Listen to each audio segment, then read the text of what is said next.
The armed group al-Shabab has claimed responsibility for a huge blast that rocked Somali capital Mogadishu earlier today. At least 8 people have been killed and dozens more have been injured, including school students. Officials say that the car bomb targeted a United Nations security convoy, sending a column of smoke above the city. Authorities say that an ambulance service was evacuated. At least 23 people who were injured in the blast. It's not immediately clear if any UN personnel are among those killed or injured in the blast. The bomb went as a UN convoy passed a nearby school. The blast near the K4 junction in the heart of Mogadishu was so large that walls of the nearby Mogadishu primary and secondary school collapsed. Cars were also mangled in the explosion. Al-Shabab's militants have confirmed that the group's operatives had carried out the attack. The group has been fighting Somalia's central government for years to establish its own rule based on its strict interpretation of Islamic law. The militants frequently carry out bombings and gun assaults in Somalia and elsewhere in its war against the Somali military and the African Union-mandated AMISOM force that supports the government. We've invited Dr Hassan Khannenje, who's a political analyst and director of the Horn of International Institute of Strategic Studies in Nairobi, Kenya, to join us and share his thoughts and observations of the ongoing carnage in Somalia. Thanks very much indeed for joining us and welcome to the program.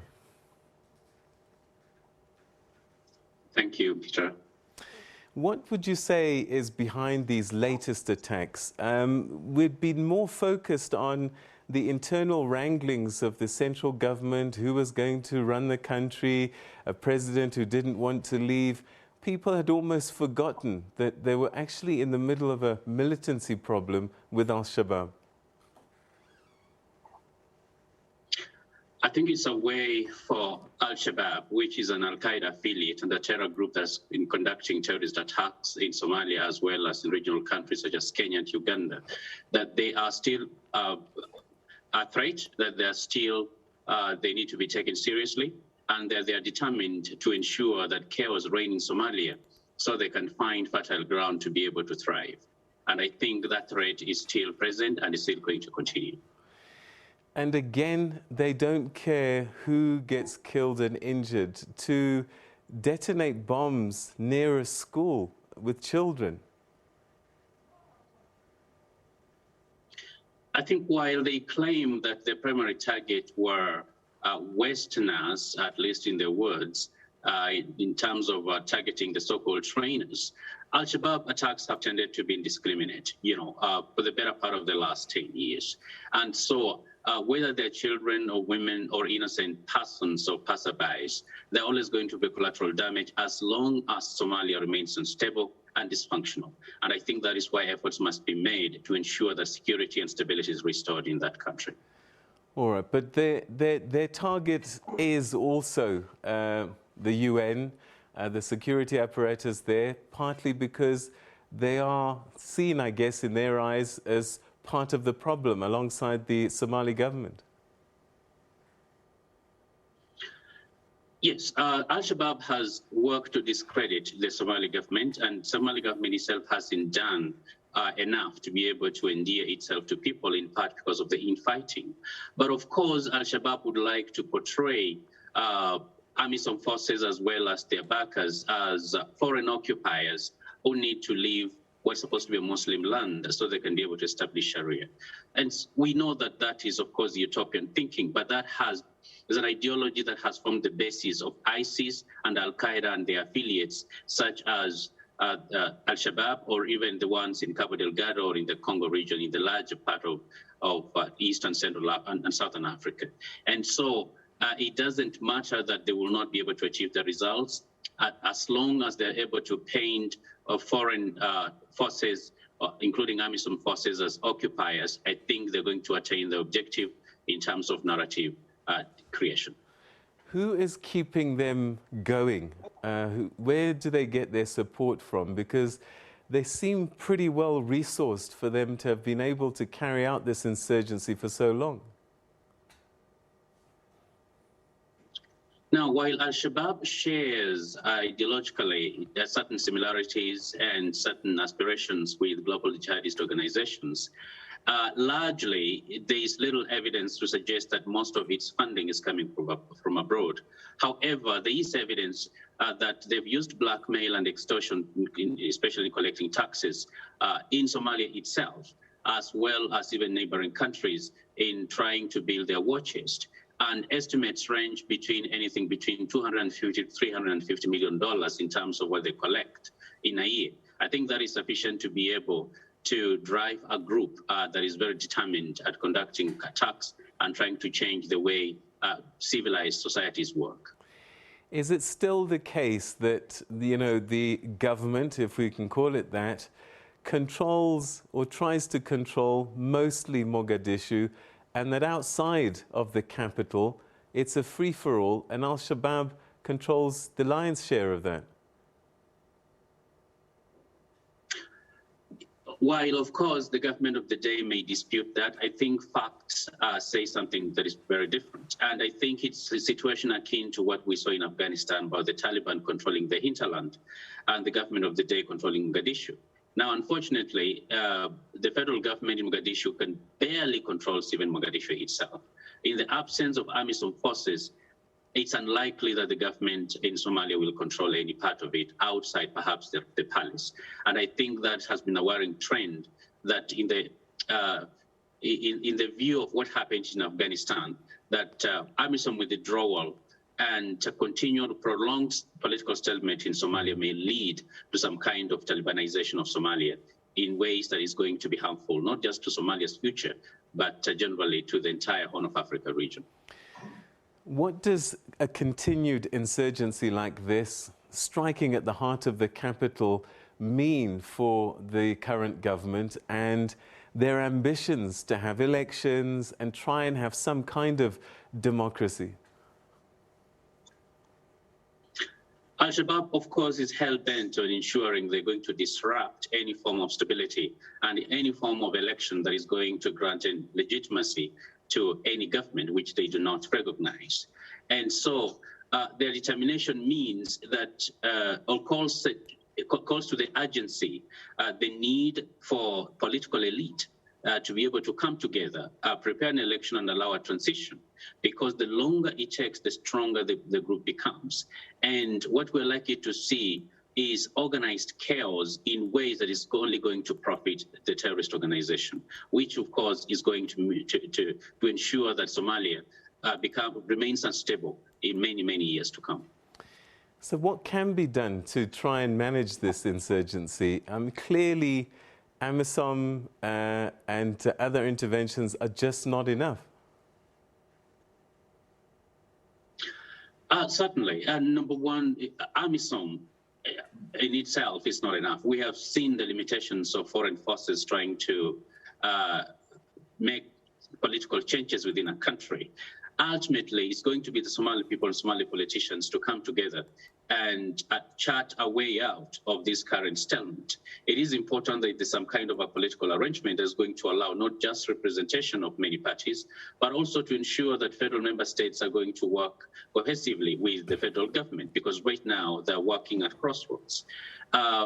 The international community can be able to support in rebuilding, not just the military aspects of it, but Somalia needs reconstruction, especially economically and socially, in a way that is going to give confidence in the sitting government, but also in a way that is going to build some level of trust and to build capacity for it to function. Because as things stand right now, the government is broke. It's incompetent and does not have sufficient security. And that is a recipe, of course, for terrorist organization thriving, just as we have seen what happened in Afghanistan and other places that have experienced a failed state syndrome. And Somalia is experiencing that failed state syndrome, which, of course, again, is a recipe for chaos and terrorist groups and organizations. We're seeing in the Sahel that there's talk of actually sitting down at the table with the insurgents. It's hard to imagine that Somalia could ever experience any peace without Al-Shabab sitting at the table and agreeing to something. Yes, someone once said that we don't talk to our friends, we negotiate with our enemies. Of course, it's a challenge when it comes to official government policies across the world to negotiate with terrorists. But I think it is important sometimes to identify negotiable things or negotiable parts of terror organizations. Because number one thing, it is important for us to understand that while Al-Shabab is an affiliate of Al-Qaeda and they pledged allegiance more than a decade ago to Al-Qaeda, it is largely an organic Somali organization, an outfit. And some of current politicians right now are former Al-Shabab. And so I think it is possible perhaps to isolate some elements that are more moderate that can be able to reach to sit on a negotiating table. But the big challenge, I think the bigger challenge here is there a government that's legitimate enough to be able to offer that? And unless there is a government in Mogadishu that is recognized, at least by a majority or plurality of Somalis, but also respected by international community and the region, it's going to be very hard to be able to even move in that direction. But of course, in other parts of the world, it may be possible because circumstances may be different. But I think stand right now, I don't think the current government in Mogadishu has sufficient legitimacy and support, both internally and internationally, to be able to strike a deal with Al-Shabab or any other grouping for that matter. Al-Shabab itself, I mean, are they genuinely committed to this ideology of theirs that they want Sharia law practiced in a certain way? One gets a sense sometimes that that's how they start, but people join more to belong to something rather than floating around unprotected and being a victim, and that they're not necessarily fighting for this cause that they profess. I think it's clear that global jihadist organizations, of course, they are driven a lot more by euphoria and utopia. Now, as I indicated, a lot of people who currently, some of them form the rank and file of Al-Shabaab, a number of them, they were driven by the need to belong. But critically, you know, it tends to provide security on the ground. It's very available in the hinterland. It's responsive sometimes to, you know, to people's needs. And so it uses that social capital to be able to appeal to people for following and for recruitment and even collecting taxes. And so it is possible that an effort that involves both the use of soft power through economic reconstruction and rebuilding, you know, provision of healthcare and security, in addition to hard power, but of course dealing with more hardcore elements of Al-Shabaab, is going to be more successful, as opposed to perhaps focusing on hard power alone, because that has proved not to really work. However, certain elements within Al-Shabaab, of course, they're still committed to the global jihadist ideology, which is going to be very difficult to be able to convince those ones. But I believe, and based on evidence of those who are getting recruited, that a good majority of them, they could be open to change if, in fact, you know, certain things are provided which are missing because of a dysfunctional and extremely weak government in Mogadishu today. Antony Blinken was in the country. Security was one issue that was discussed, and Somalia, no doubt, given its proximity to Kenya. And I doubt that the Americans have any appetite whatsoever to put troops on the ground anywhere ever again after their long protracted drama in the Middle East. So the question now becomes, what support can they give Horn of Africa countries and neighboring states to try and deal with this insurgency? I think the current stalemate in Somalia itself, the terror threat, could not have happened at a worse time. Blinken was in the region, and the U.S. is a big player in international relations, international diplomacy. But it's also apparent that the United States is suffering from intervention fatigue. Politically, I think they are tired of trying to nation build. And the humiliation they suffered from Afghanistan makes them even more reluctant to be able to do some nation building project. However, the United States is still the most indispensable country in the world. It still has the most soft power of any country that can be able to deploy. And so perhaps a more robust support of AMISOM forces and a more directed support but also sanctioning of some of the spoilers within Somalia, I think is going to go a long way, because they have the ability to mobilize not just the West, but the international community at large in ensuring that the parties adhere to whatever agreements they reach, and they can be able to hold elections on time. Of course, democracy or any other project in governance cannot be imposed on a country, but I think parties can be forced, since they all depend on the rest of the world, on the region, to be able to reach an agreement which is going to be possible, or rather to be very helpful in ensuring that Somalia returns to a world-class transition. All right, we've run out of time, but given what we've seen in Mogadishu with the deaths and the explosions, is this something we're going to have to get used to seeing? Do you suspect an escalation in the short term? Instability breeds the kind of problem we're seeing in Somalia today. And so, unfortunately, considering the current state of affairs in Somalia and in the region, that is a problem we may have to get used to in the meantime. However, it's a problem that is unsustainable in terms of getting used to, that the international community and the African Union and even IGAD countries, which are neighboring countries, Somalia, must take action that is decisive in ensuring that there's stability within the entire region, as well as a political settlement within Somalia. Dr. Khannenje, we're going to have to leave it there. Thank you so much indeed for joining us and sharing your thoughts and insights on this very alarming situation in Somalia. Thank you. Thanks for having me.